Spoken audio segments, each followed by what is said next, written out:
Today, we're going to look at one of the most famous and frankly tragic events in modern history, but through a really ancient lens. We're going to see how the system of Vedic astrology offers a kind of post-mortem on Michael Jackson's death. So let's just dive right in. Right. We all remember the headline, June 25, 2009, the king of pop is gone. And the cause of death was very clear, very medical. Acute propofol intoxication. A modern tragedy, really, caused by a modern chemical. But what if there's another layer to this whole story? I mean, what if an astrological system that's thousands of years old could give us a framework for understanding not just what happened, but why it happened, right when it did? And that's the big question we're going to explore.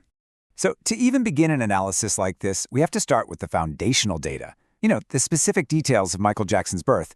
This is what Vedic astrologers use to create a totally unique celestial blueprint for a person. Now, according to the sources, these are the birth details that Jackson himself actually provided to a Vedic astrologer, August 29, 1958, at 7:33 p.m. in Gary, Indiana.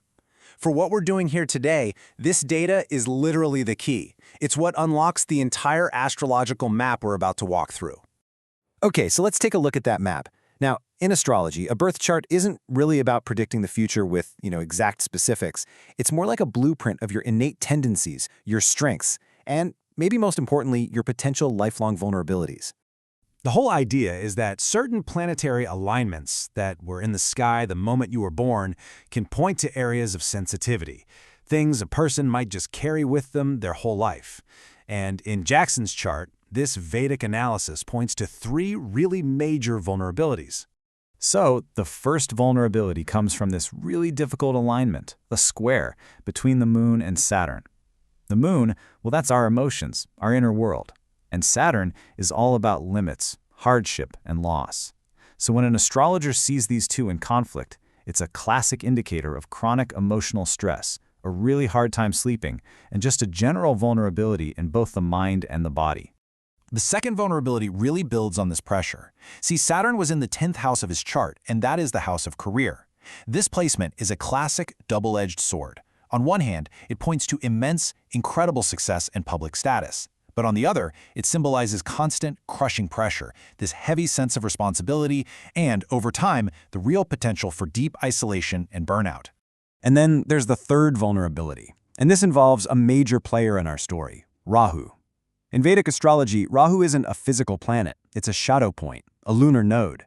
It's associated with all things unconventional, foreign, and extreme.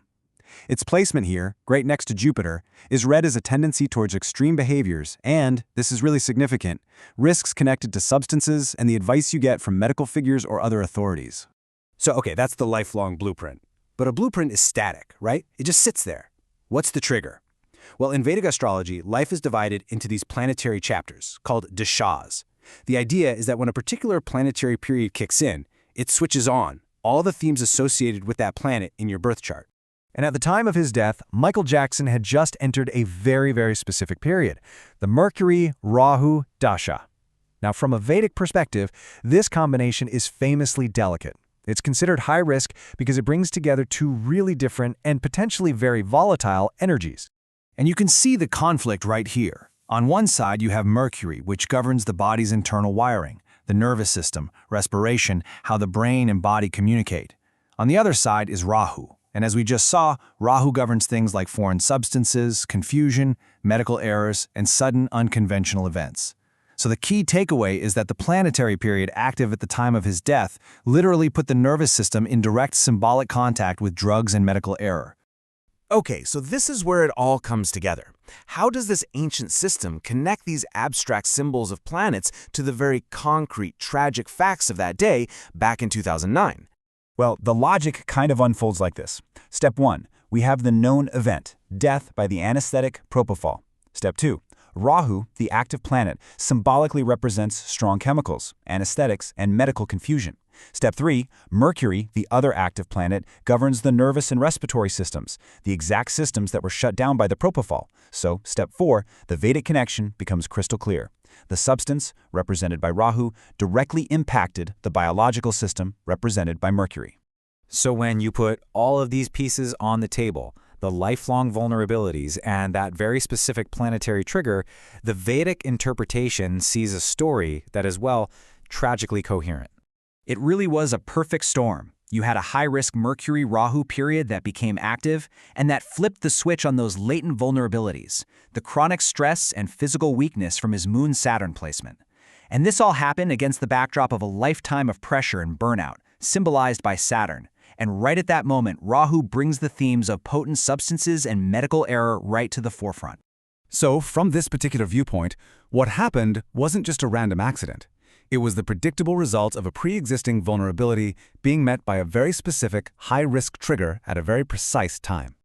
You know, for people who use systems like this, the goal isn't just about fatalistic prediction. It's more about understanding the map of your own life's patterns and challenges. It's a tool for awareness, which of course leaves us with that final question. Is the alignment between this ancient map and the known facts of Michael Jackson's death just a fascinating cosmic coincidence? Or could it point to something more, a destiny of sorts, written in the stars?